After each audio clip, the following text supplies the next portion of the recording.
Hey, howdy. I'm officially done.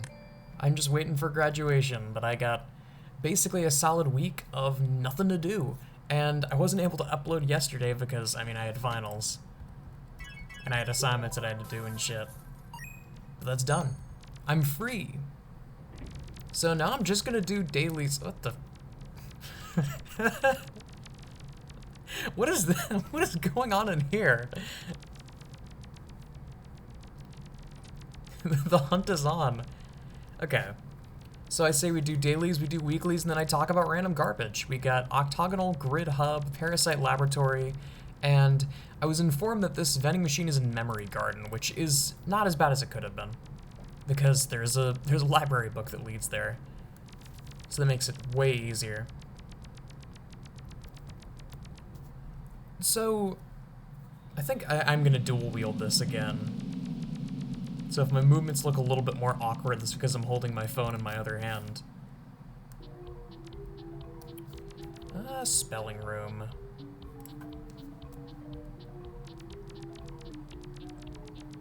So I want to talk about a US president again. Today I want to talk about my favorite, my absolute favorite president for all the wrong reasons. Wait. Oh, I think I have to go through. I have to go to spelling room the long way.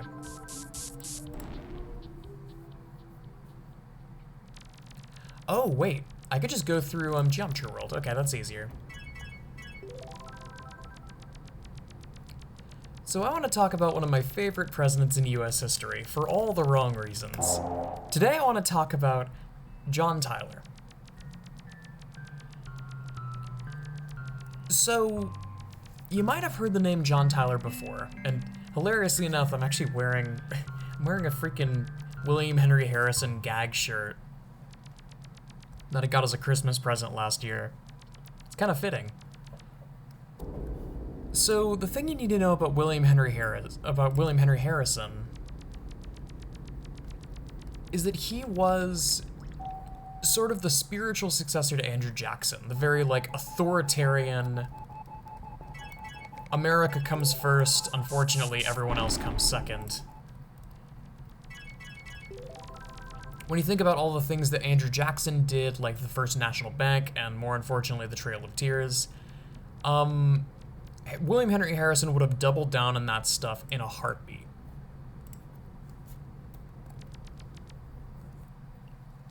Well, the thing is, you can't really, it's kind of hard to tell from the pictures that come up, but he was quite old when he was inaugurated. Quite old and kind of weary of the world. You know how it is.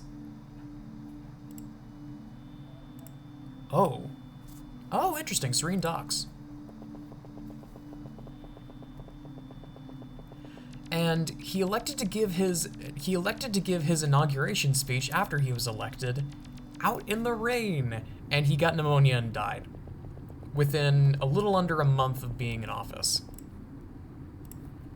Now, this is it was a very unique situation because up until this point, no one had ever died in office before, and there was no real, obviously there was no precedent for it, but the Constitution didn't really even say much about it.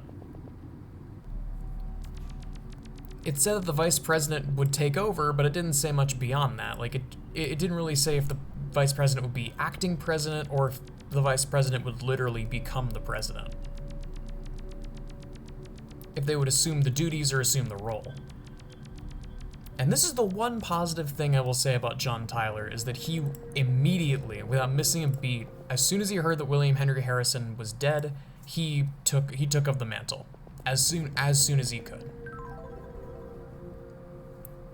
And that alone is admirable, but unfortunately this is where the story of John Tyler starts to fall apart a little bit. See, John Tyler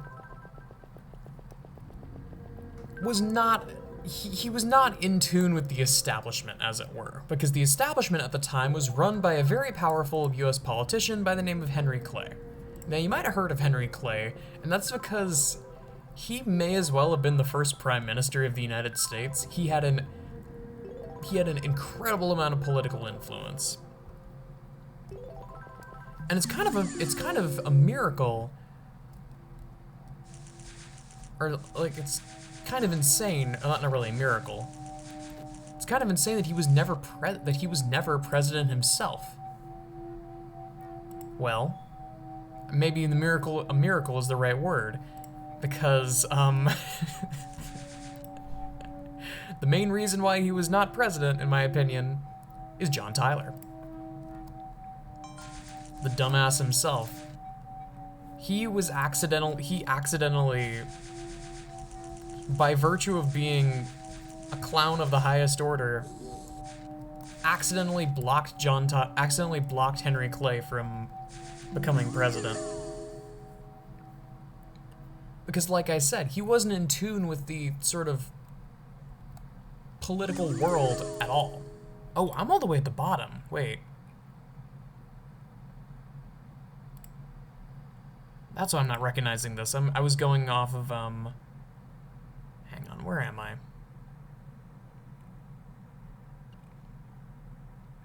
Ah, Statue Forest, right.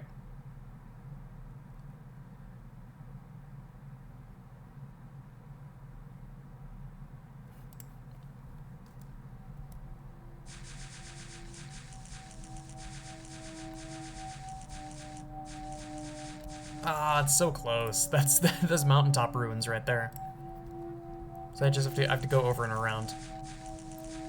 So the first thing that's important about John Tyler is that, like I said, he was vice president to William Henry Harrison. So he came in, and William Henry Harrison's cabinet basically told him how Harrison did it, and it was like, yeah, we usually try to like vote as a committee to do certain things as a governing body. It's not really like a formal thing, but it's like we enjoy doing it. And John Tyler looked at them, and he said the following. Let me find it. I beg your pardon, gentlemen. I'm very glad to have in my cabinet such able statesmen as you have proven yourself to be, and I shall be pleased to avail myself of your counsel and advice, but I can never consent to— Why am I back in Stony Buildings? You need to go to Graffiti City, right. I'm going the wrong way. But I can never consent to being dictated as to what I shall or shall not do. I, as president, shall be responsible for my own administration. I hope to have your hearty cooperation in carrying out its measures. So long as you see fit to do this, I shall be glad to have you with me. When you think otherwise, your resignations will be accepted. So he basically walked up to them and said, yeah, that's great. You can leave if you want.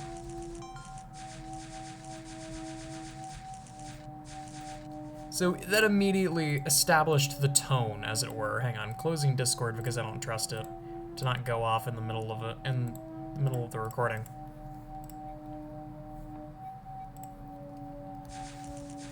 He immediately set the tone on the kind of president he was going to be. He was not going to take orders from anyone but himself. And this was kind of a problem, because like I said, Henry Clay had a lot of power and a lot of influence. And John Tyler coming in was possibly the worst thing that could have happened to this sort of power complex.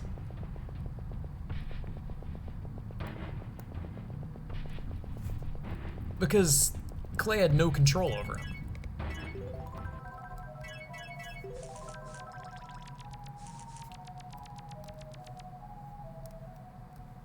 So this led to a lot of very, very amusing things. And I mean, one of the more famous ones is that he was referred to by opponents as, and basically by the public at large, I don't think he was liked very much. He was referred to as His Accidency, which is pretty good.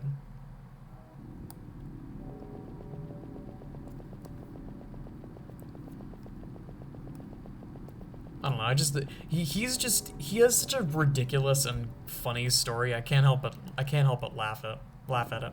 Oh, Rust is online. Holy shit.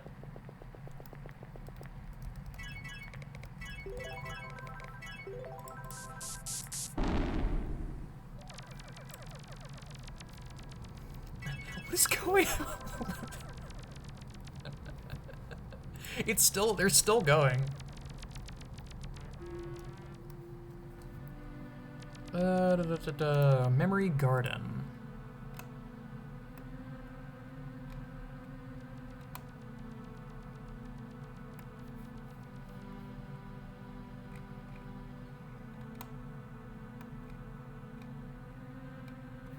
Ah, it's all the way on the bottom.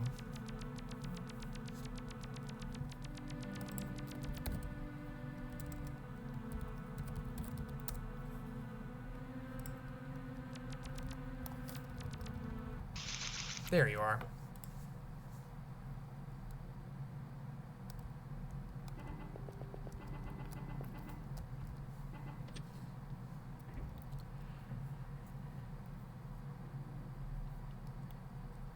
But it's just stuff like that. Oh shit, it's not Doof.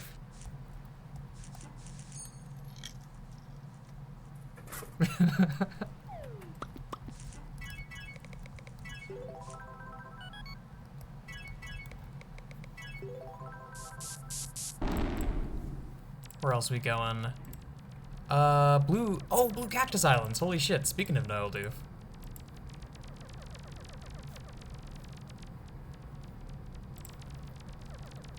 Let's try a different path, because we did just go through, Sugaru before.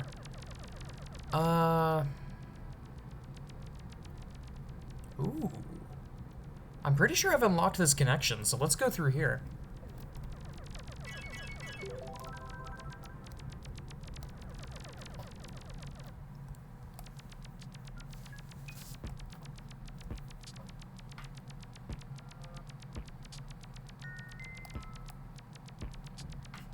I think part of the reason why I like fixating on history sometimes is that I really just... Look, I do computer science, and unfortunately computer science is in the position where there is almost no intersection with other fields. So I mean, if you like computer science and you only like computer science, then that's awesome. You just get to code all day long, you get to learn about code, you get to practice code. Whoopee. If you have varying interests, though, it's a bit more annoying. Because, like, yeah, as it turns out, I have more than one interest. Okay, never mind. I guess we're going through Tesla Garden. Went the wrong way.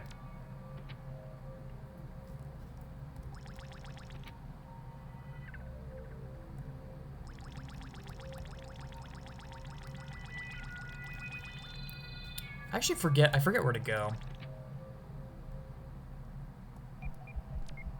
It's not here, but this character is adorable. Like, part of the reason why I hyperfixate on that kind of stuff is that it's the only way I really can, because the last time I took a history class was freshman year. It's like, yay, I like having multiple interests, as it turns out.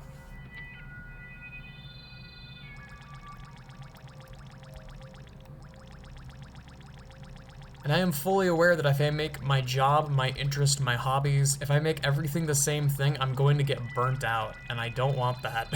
I really don't want that. I would prefer to not get so burnt out that I lose passion in, you know, my job and my interest and my hobbies all at the same time. It's kind of bad. What is the outside girl? Oh. Oh, hello. I've never seen them before.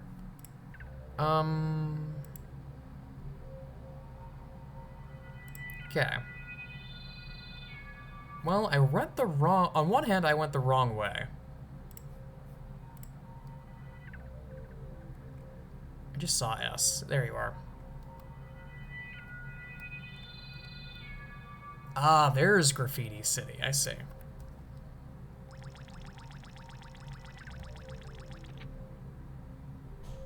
Yeah, this plops me back over here, right? Here.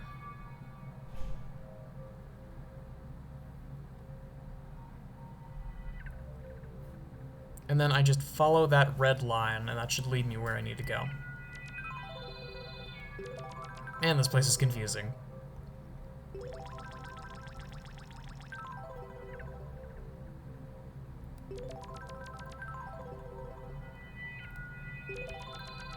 But I mean, it's the same kind of reason that I'm kind of glad I never got into, I never really committed to game dev as a career.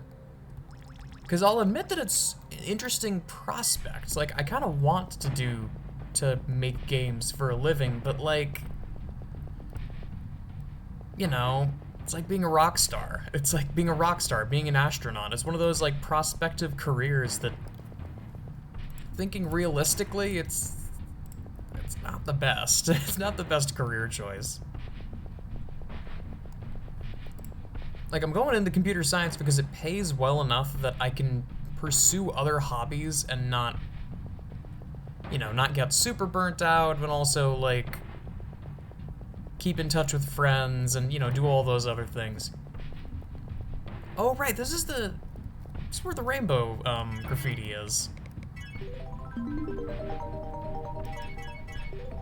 And please do not the horse.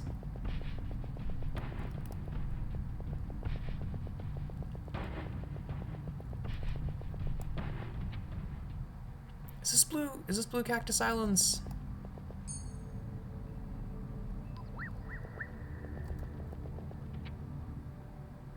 It is, awesome. And that means that this over here is Vaporwave Mall. Yeah, this area is sick. Very cool. Checker Tower. Oh my god. The race is on. Hang on. Yeah, that's a really good picture. Oh, Checker Towers is the bean location. Right.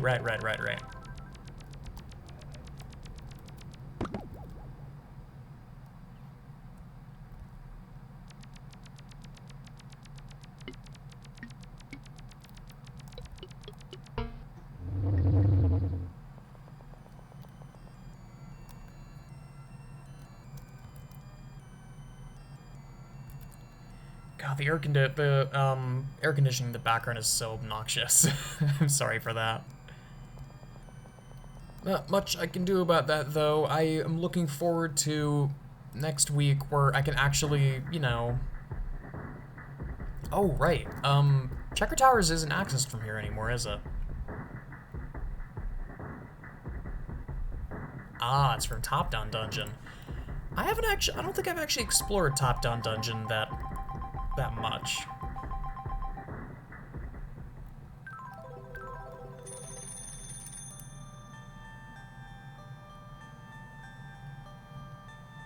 Realm of Dice. Interesting. There's also connection to Monochrome GB World. Interesting choice.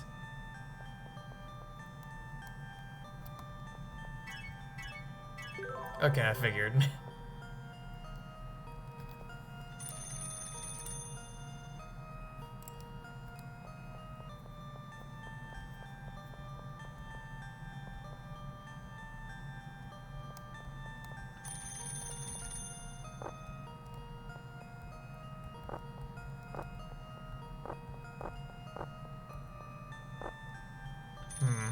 Did I bungle it?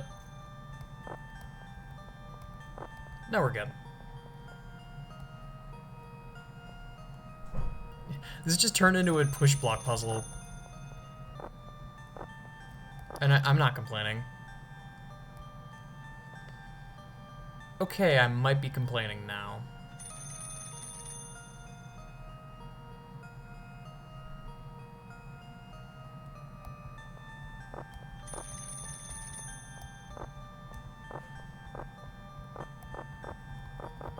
Oh, there we go.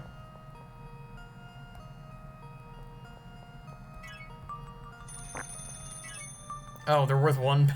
They're worth one Yume each.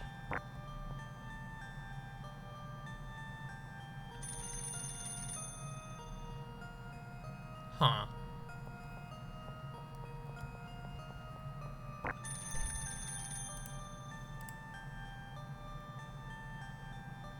Okay, either this map is outdated or something else is going on.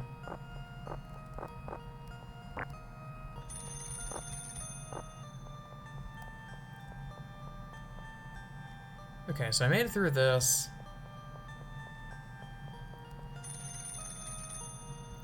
The telephone is very irritating, though I imagine the telephone is a connection to somewhere, I forget where.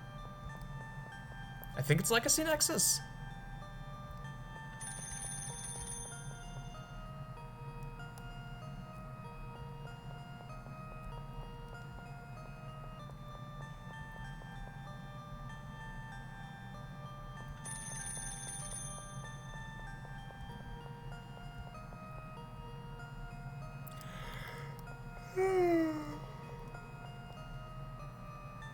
Oh, okay. Monochrome GB World is right there.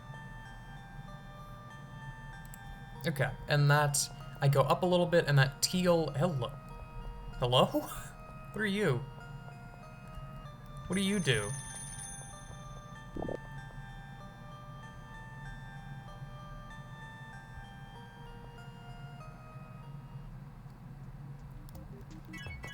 What did I just find?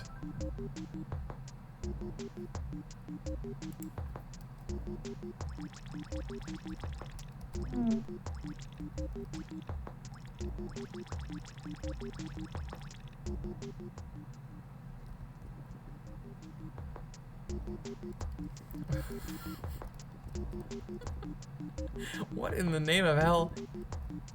Oh, it's not, the slot machine isn't playable. Sad.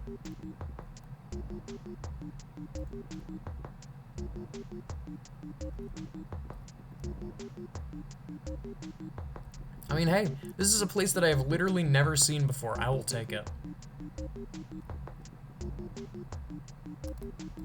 Okay. Okay.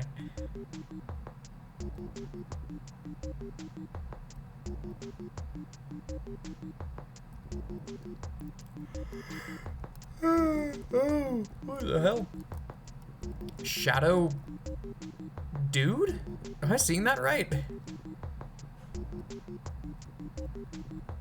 It's not a shadow, it's not a shadow lady, it's a shadow gentleman.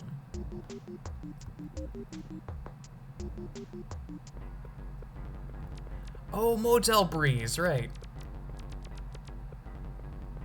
Oh my god, wait. Wait.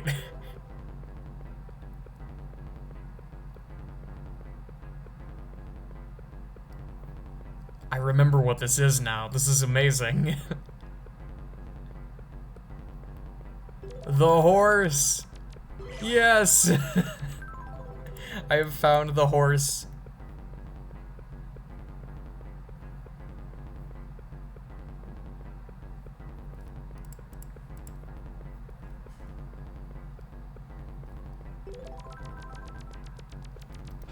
Now I just need to make it back to the Nexus.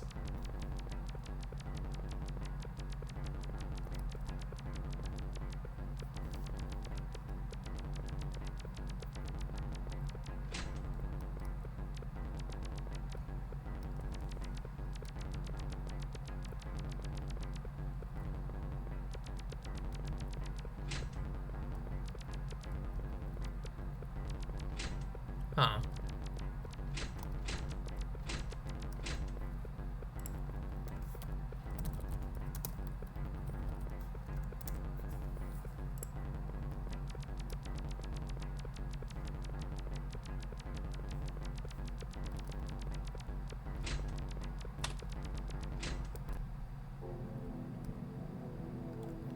Right, blue apartments.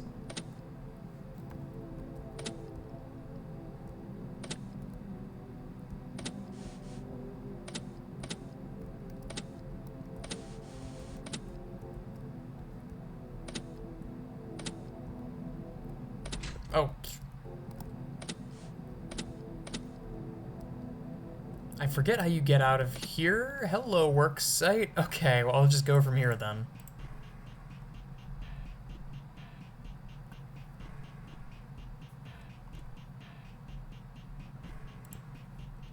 Yeah, so somewhere around here is construction site world, I think.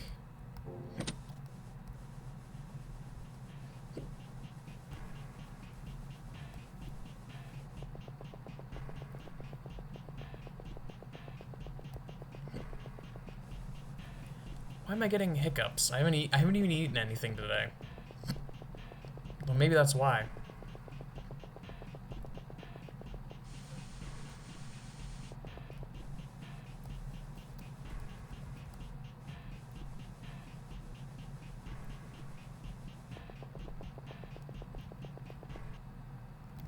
Ah, blue streetlight world.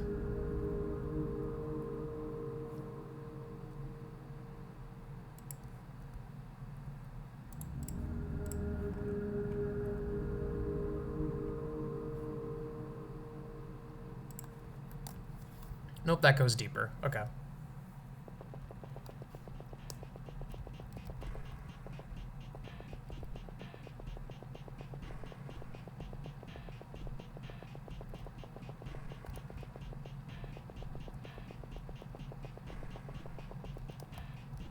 What is this? Ah, construction sign world. Okay.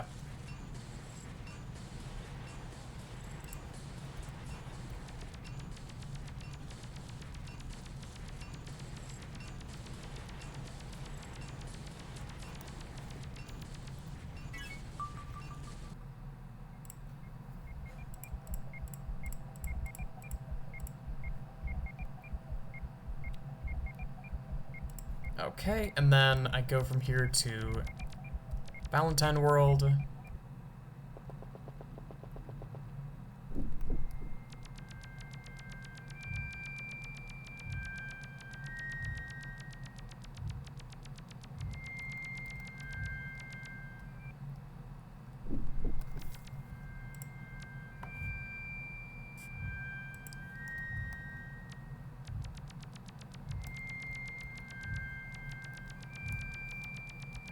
Man, going backwards is so much harder.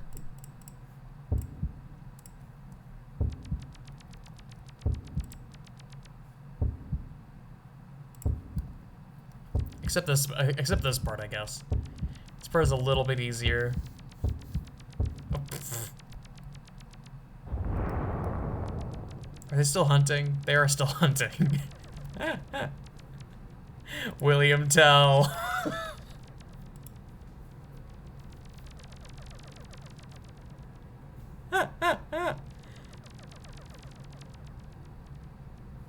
Horse 2. Oh no. Well, this is the natural progression.